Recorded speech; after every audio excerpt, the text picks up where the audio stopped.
Morena. Morena, everyone.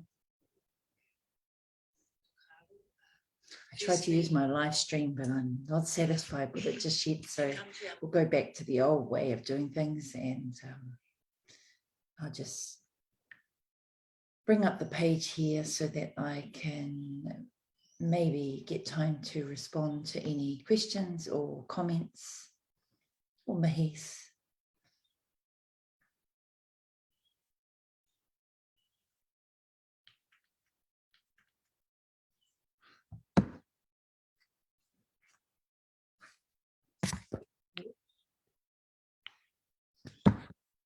Okay, so morena ngā mahi kia koutou katoa ko Dr. Diana Kopua hau. I am a psychiatrist and independent psychiatrist. I do not work within the system in regard to the usual way that we understand a psychiatrist's role. In fact, psychiatrists can sit in many positions, and the majority of them are working within DHBs. There are a handful of us who are primary mental health psychiatrists, not many of us, probably about 5 across the country. And so I work as a primary mental health psychiatrist for Hauraki Primary Mental Health. And that means that I respond to any GP requests. So I'm not necessarily working with any individuals, and that was a deliberate choice to be able to influence systemic change. And so as those of you who are following Mahi Atua page, attended our training, a part of that systemic change involves sharing te kurahuna, our kaupapa's business. Our position is that the psychiatric classification system, the way that we classify emotional distress through the use of a manual, is damaging to our people. And so Te Kurahuna believes that we need to reconceptualize how we understand emotional distress and concerning behaviour. So I'm also part of a critical psychiatry network, a very passive member. There's an email list, and we share our thoughts about things, literature, research, comments, concerns. We argue, debate. And one of the critical psychiatrists is Dr. Joanna Moncrief, and she has written this book, A Straight Talking Introduction to Psychiatric Drugs, the truth about how they work, how to come off them. And so I finally got through the introduction, and today we start with chapter 1. Now, I might share it with you. Thanks, babe. So I was just putting up a PowerPoint so that you could see key points from the introduction, so you never feel like you have to read all the other chapters to catch up to where we're at. It's not quite complete. I might try and see if I can share it. Yeah, I'll see if I can share the beginning. Just for those of you who... I don't think I need to put it on full. I'm not aiming to be a flash TV program. So the first part in the introduction is that emotional problems are seen by many as an illness, a mental illness. And the problem with a mental illness is that we leave the problem to the experts. We expect that when we're distressed that the experts will know what to do with us. We expect that when we see lots of our young people die by suicide, that must be an illness, and therefore the psychiatrist must need to tell us what to do, and it must be them that are screwing up as well. However, the introduction of this book says that the responsibility must not be shouldered by psychiatrists alone, and that it's a problem for all citizens. and ordinary people taking control is what it's about. But the things that get in the way of that is often knowledge. Knowledge is power, and the language used within psychiatry can act as a barrier but also a liberator.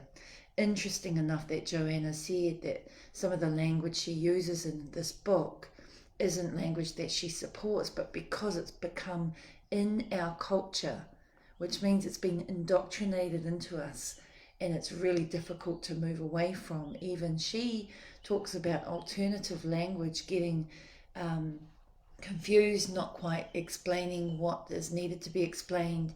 And when we're communicating with each other, we need a language where we're absolutely certain. And that's where the psychiatric classification system can be helpful, because there's this universal understanding of what we're talking about when we use the language that comes from the Diagnostic Statistical Manual. However, I can tell you that if you put 4 psychiatrists in a room, we might understand each other's language, but we think completely different, and we will decide what we think suits a person as opposed to the book keeping it well. The classifications can help provide some generalizability, and that's not necessarily the case. So Joanna talks about the references as well at the back of the book, and as you know, we're all at risk of disinformation and misinformation, and Joanna clearly is aiming for us to have a balanced look at what's out there in the world. So that's as far as I got. That's not necessarily all of the key points, so I'll keep adding to my PowerPoint. So here we are. We're going to go into chapter 1. It's the place of drug treatment in psychiatry. Mō rena henuri ata, kia ora ki tōrea, ngā mihi kia koutou e mātakitaki ana, kia ora Lisa. You better get the books too. And mō rena kora, ngā mihi kia koutou katoa. So just for those of you who are on psychiatric medication at the moment, this is not me saying come off them now. This is as much for your whānau who, and for all of you who might not have any connection to anyone with mental health problems. If you did, if you suddenly found out that someone dear to you needed some support, this information will help you realize how we quickly end up in the hands of these considered experts, and we think that it's for them to tell us or our family member what to do, and for our family member to disagree with the idea of taking the medication, we seem to think that our whānau member should be listening to the experts. But what this book is telling us is that all of us need to care about mental health problems, and that actually we're not necessarily being informed with all of the dangers, the harms that the medication can cause, contribute to. And there is much research that has not been shared that actually shows that when people do have a break of madness, whatever you want to call it, in this book, and psychiatrists are taught that it is first episode of psychosis, and so we have an understanding about what that means. But language, as I said, can be a barrier and a liberator if we truly understand the whakapapa of those words, and that they didn't necessarily come from any indigenous peoples. And what was our language? Well, there is language to understand the layers of mental states, the emotional distress that we've had, but we've been completely disconnected from it, particularly those of us who do not have te reo. Oh, nice. Ka kahu hana made. I'm glad that you've purchased the book. That's great. Let's get reading. For decades now, the treatment of mental health problems has involved the prescription of what I refer to in this book as psychiatric drugs. The nature and classification of mental health problems is debated, but they include conditions that are described as depression, anxiety, schizophrenia, obsessive compulsive disorder, and attention deficit hyperactivity disorder, ADHD, among others. Many millions of people who are thought to have one of these disorders are prescribed psychiatric drugs by their psychiatrist or GP. Many are prescribed several of these drugs, either in succession or at the same time. Let's go over the name of those descriptions again. Depression, anxiety, schizophrenia, obsessive compulsive disorder, and ADHD, attention deficit hyperactivity disorder. Over the past few decades, the use of psychiatric drugs has risen dramatically. The number of prescriptions for antidepressants issued in the UK, for example, has doubled in the last 10 years. Prescriptions have also risen in other parts of the world, and prescriptions for other classes of psychiatric drugs have risen too, although less sharply. This increased use of psychiatric drugs has come about partly because people have been convinced that mental health problems are caused by a chemical imbalance, and that a drug is required to put this right. This idea has been heavily promoted by the pharmaceutical industry and by official bodies like the American Psychiatric Association and UK's Royal College of Psychiatrists, even though there is no good evidence that any mental disorder is produced in this way. Therefore, many people have been persuaded that they need psychiatric drugs in order to be normal. In this way, psychiatric drugs have become pharmaceutical bestsellers, making enormous contributions to drug company profits.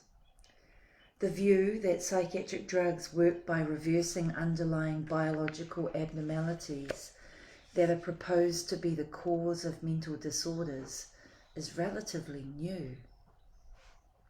Up until the 50s, drugs, and the sedatives in particular, were prescribed extensively in the old mental hospitals, and sedative and stimulant drugs were also prescribed to people receiving treatment in the community. These drugs received little attention, however, because they were generally regarded simply as chemical pacifiers or means of constraint. Other procedures such as ECT and insulin coma therapy and psychosocial interventions, including psychotherapy and occupational therapy, were thought of as the important treatments at this time. However, during the 50s and 60s, a new range of drugs was introduced in psychiatry, and views about how they worked gradually changed. They came to be seen not simply as useful, but crude means to create states of sedation and passivity, like the older style drugs, but as agents that actively targeted underlying psychiatric disease. However, this transformation in viewpoint was not down to new research findings. As will become clear in the rest of this book, there is no scientific evidence to support this position, and never has been.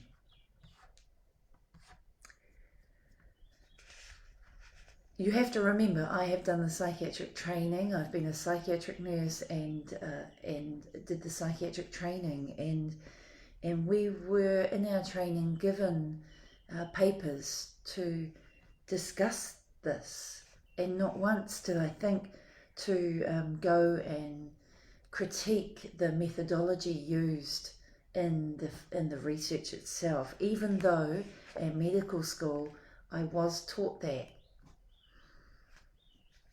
how to.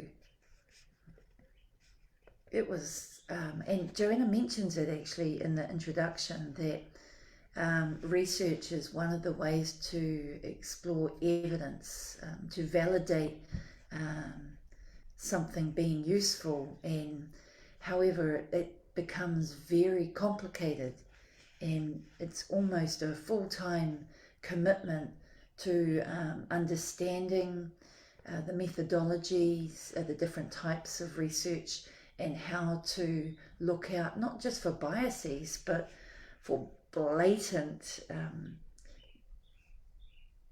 changing up of the information to suit your way of knowing or to get some sort of political leverage. The nature of mental disorder. Just checking in. Hope you're all following. I'll have a sip on my coffee. The nature of mental disorder. What mental, psychological or psychiatric disorders actually consist of and how we should think about them has been contested for as long as services for people with these sorts of problems have existed. The psychiatric profession, being a branch of the medical profession, has tried to justify its dominant role in mental health services by asserting that madness and psychological distress are medical diseases that are essentially the same as other medical conditions, like lung cancer or diabetes. But competing explanations and approaches have always been present both within and outside psychiatry. In the 1960s, the anti-psychiatry movement articulated philosophical and political objections to the idea that mental disorder is a medical illness. Many leading thinkers in the anti-psychiatry movement were psychiatrists themselves. Thomas Sayers, an American psychiatrist and psychotherapist, suggested that mental illness is a nonsensical term because illness is a concept that applies to bodily states, and the situations that are designated as mental illness are defined not by biological abnormalities, but by unusual or troubling behaviour. He criticised psychiatry because, he argued, explaining someone's behaviour or actions as the product of an illness is used as a justification to deprive people of the human rights to liberty, due legal process, and the right to decide what is done to one's body. British psychiatrist R.D. Laing took a similar position. He argued that instead of regarding the symptoms of mental disorder as the meaningless productions of an underlying biological effect or defect, they should be understood as meaningful, if unusual, responses to an individual's situation in the world. How to best help people who have mental health problems has also been contested for a long time.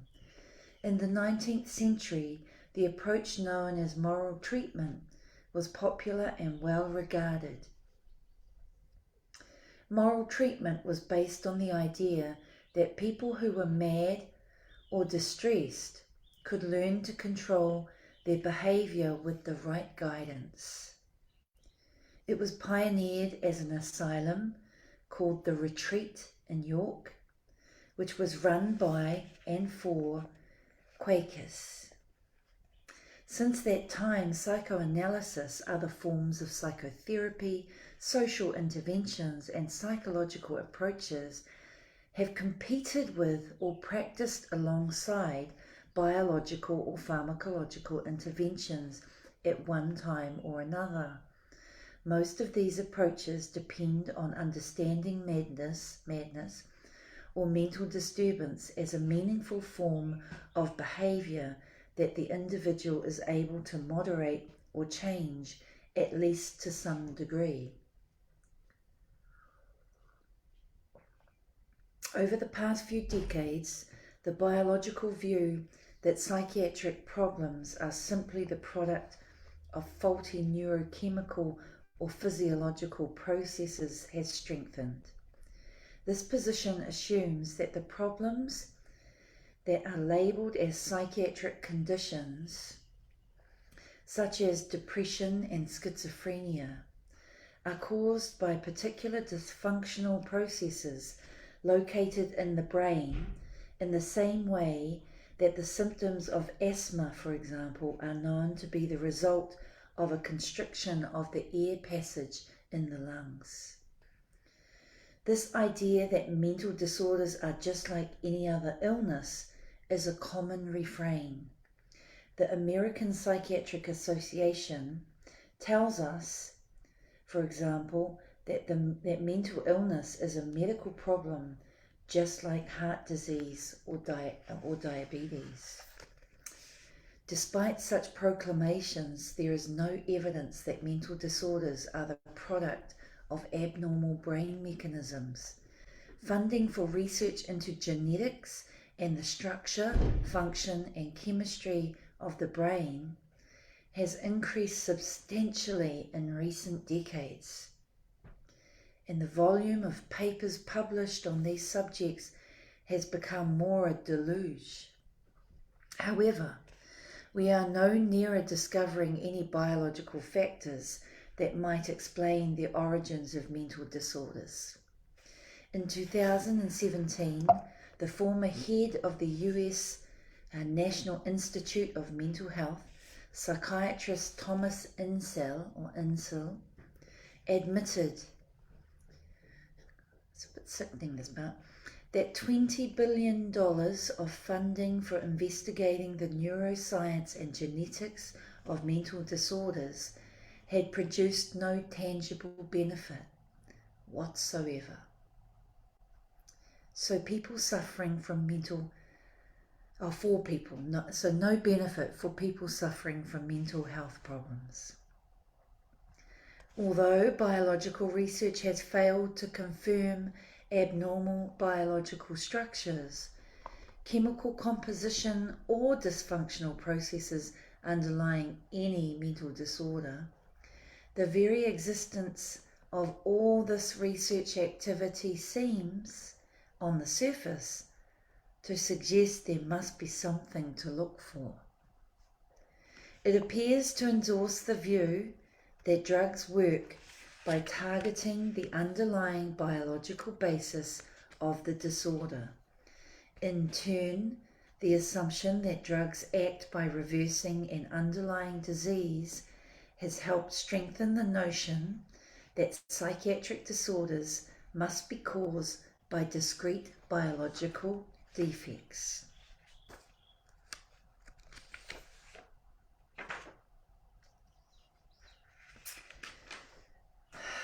I will keep going, just one more section. Medicalization. The increasingly popular view that mental disorders are conditions that originate from faulty brain mechanisms has changed the way we think about ourselves. In Western societies, we've come to view certain challenging aspects of life as medical complaints, but this is not how they were previously understood. Madness, depression, paranoia, anxiety, difficulty controlling emotions, compulsive behavior, anger, impulsivity, hyperactivity, social difficulties, and variations on all of these have been problematic for some people in some situations. Yet in historical terms, they have only recently started to be viewed as medical conditions in the modern sense of our understanding of medical disorders.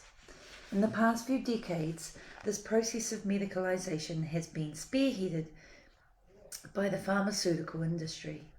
Our current concept of depression, for example, was not widely accepted until the development of the idea of a so-called antidepressant.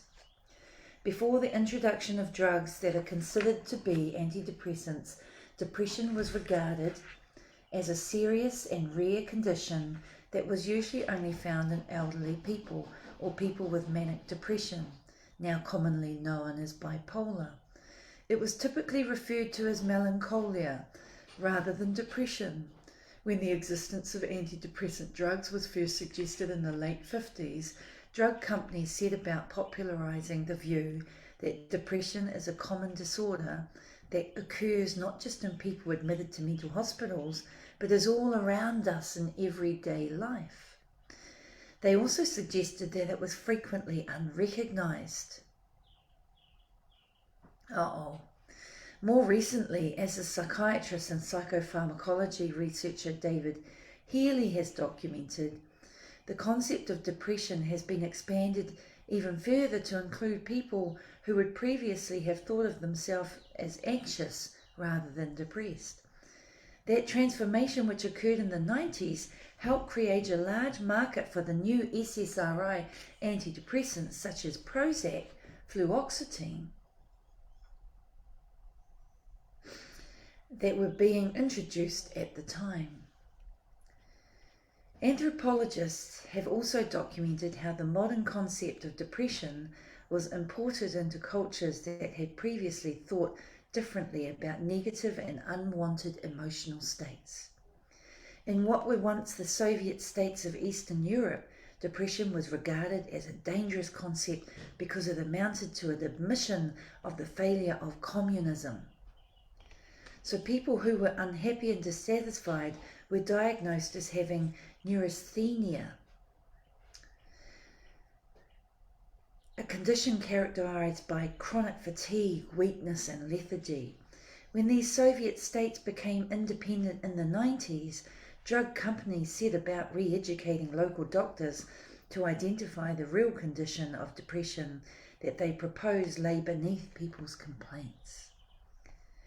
That's right, when you go to the GP talking about your complaints, they're thinking about whether you have an underlying depression that needs treating, because depression can sometimes be hard to see and recognise. Antidepressants were, of course, then suggested as the appropriate medical treatment.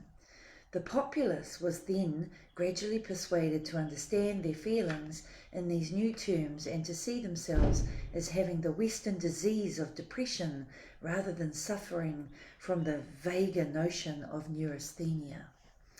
In Japan, too, the Western concept of depression was not widely accepted, and antidepressants were not commonly prescribed until the 21st century.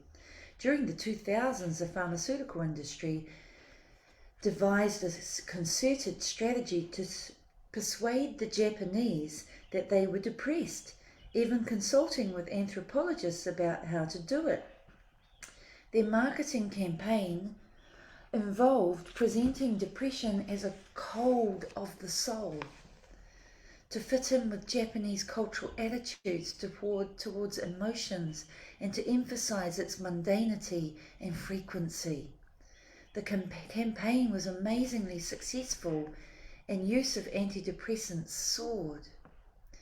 Other conditions such as bipolar, previously known as manic depression, have also changed their meaning over recent decades under the influence of pharmaceutical company marketing activities. My goodness.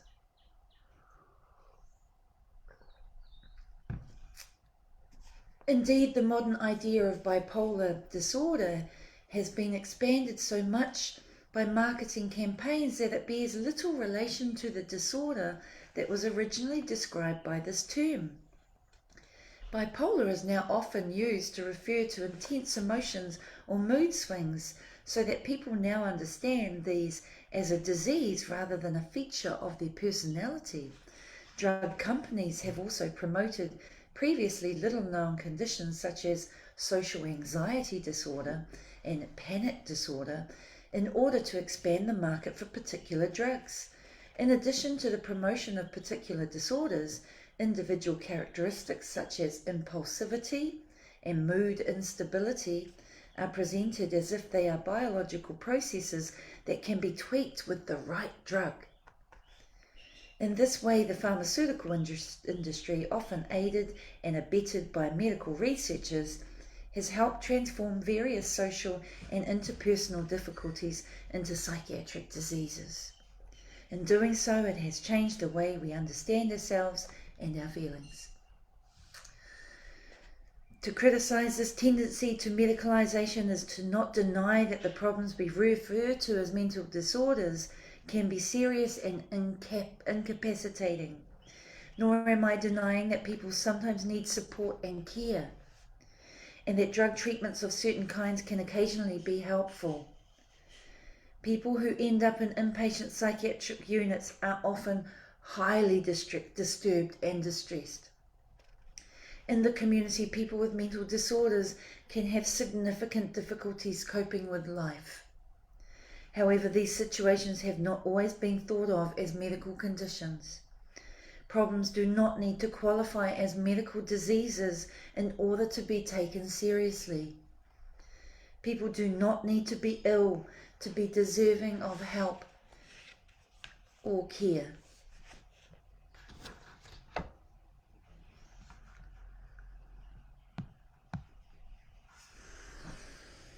I know! I want to cry!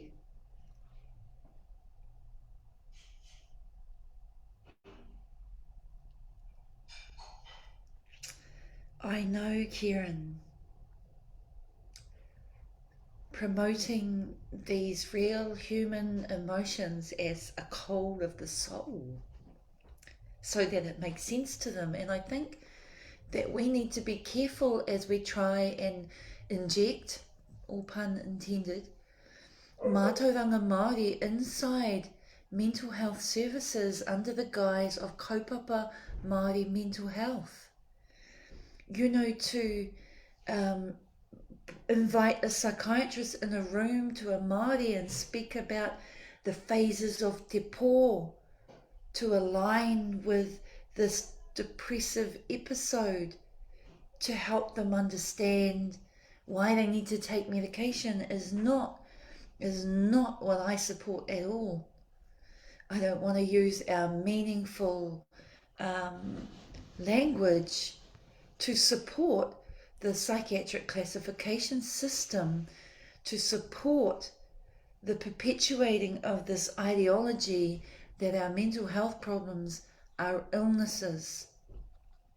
And for a long time, when I went to study medicine, I noticed that because I went to med school knowing that I wanted to be a psychiatrist, so that I could gain power, so that we could forge change, just as we are now, although I had no idea that this is how we would do it. And what I noticed is that every time I said, yeah, I'm going to study psychiatry, that I got laughed at, and there were jokes that I didn't understand. I was quite naive. And that was because psychiatry was scoffed at in regard to being a real medical career. It wasn't, to be a surgeon, a cardiac surgeon, a cardiologist, a pediatrician even, like they were real doctors. Often lay people don't even know what profession a psychiatrist belongs to. They don't know the difference between psychiatrists or psychologists. And I was going to make a joke then, but see, that's me making a joke about the psychologist, but only because I've got psychology friends and I was just going to play with them. But I won't play with them. I will say that the psi disciplines, psi meaning psychiatry and psychology, are both perpetuating these messages that I've talked about, and most of us do not know this whakapapa.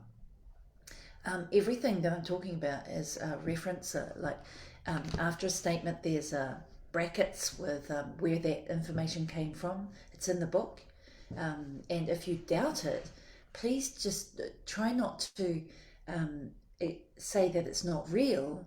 It would be best to actually have a look at that argument and determine that for yourself, rather than just blanket Dr. Di or Joanna Moncrief as the problem.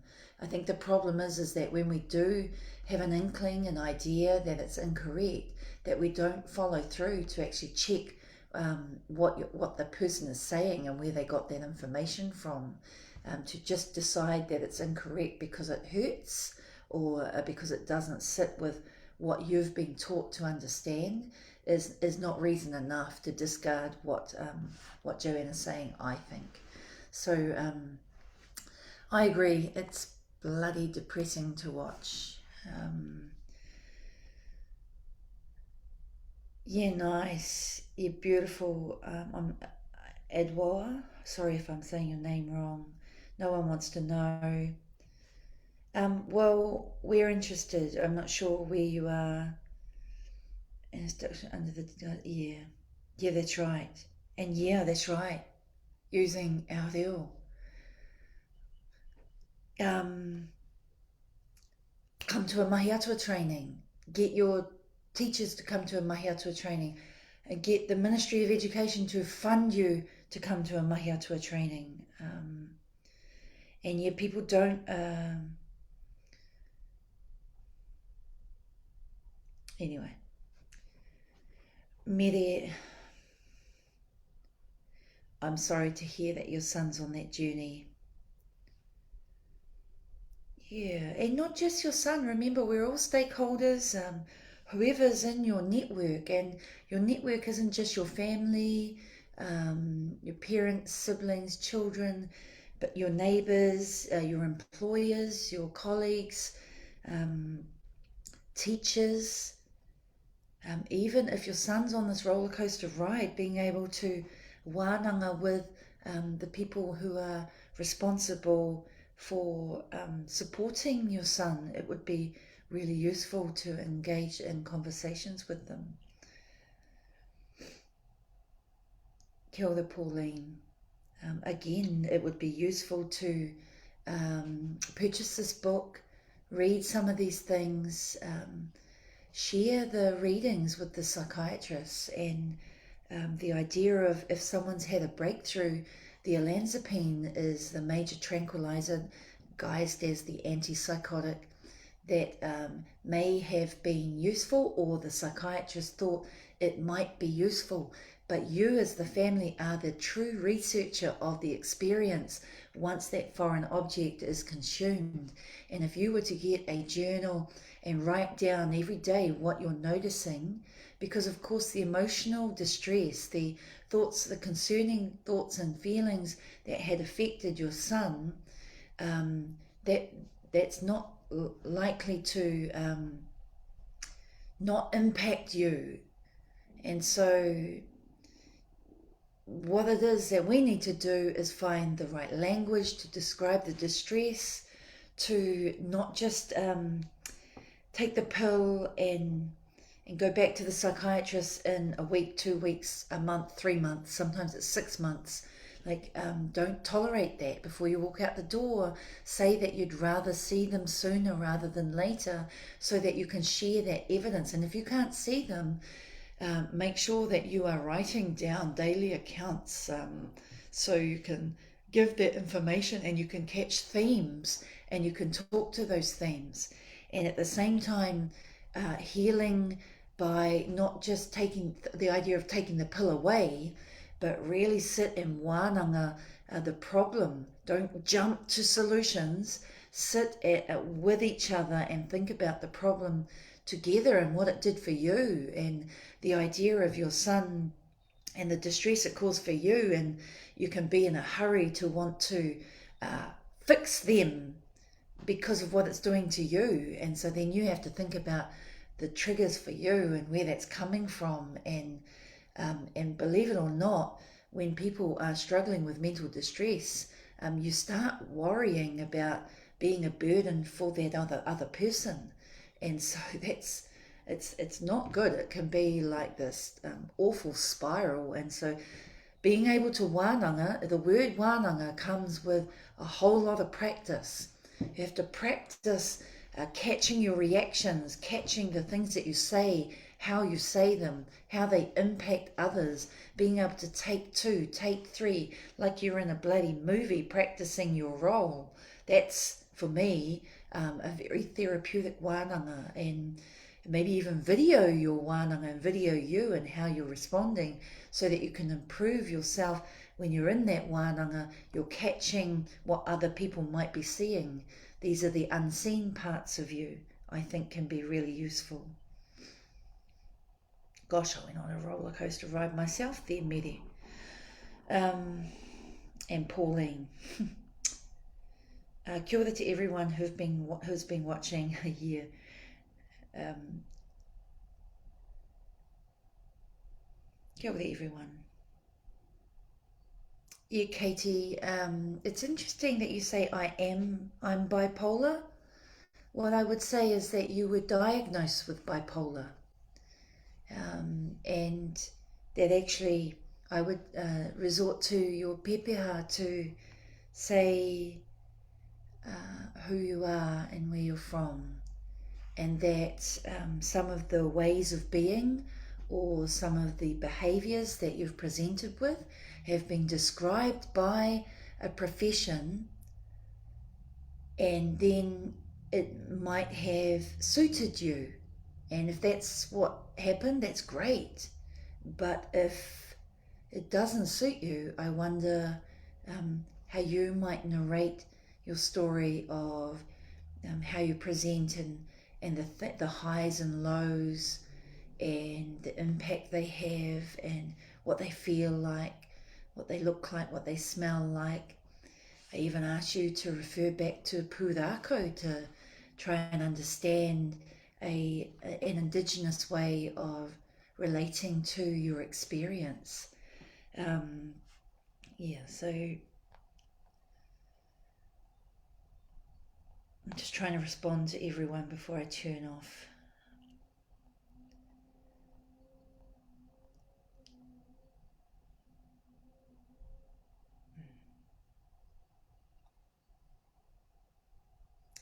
And just so you know, everything I've read has had not just a huge impact on you who have been in the system, it's impacting all of us. It's literally sedated us to think of these problems as an illness. The pill didn't need to sedate us, just the whole way that the system is structured, and we want to change that. And we need all of you to join with us on our movement. So if you're interested in the Mahi Atua training to become a Mataora, there are two versions. One is the online one where you can, over 16 weeks, learn at a slower pace by yourself. And then there's a more intensive one with 3 phases. Our next one is coming up. If you're interested in it, it's not cheap, so it's really pitched at the workforce, whereas the online one is pitched at individuals. Then there's an afterpay option, and but yeah, if you're interested in joining us on our journey, there's also the Niwereka online virtual training over 6 months that we've just released. There's also the Puro Wānanga coming up, a Mataora training. We'll be promoting that shortly. There's Pūrākau even, a subscribed version at $20 a month. You can drop a Pūrākau. It drops down and you can check it out for $20 a month. You get a different pūrākau, or you can buy all the pūrākau at once for $360. That's our cheaper option. Or if you have no money at all or don't want to spend money, you can also check out our Mahi Atua Facebook page and come in so that you can scroll through and find these pūrākau for free. Ka pai? So ngā mihi. I'll see you Monday.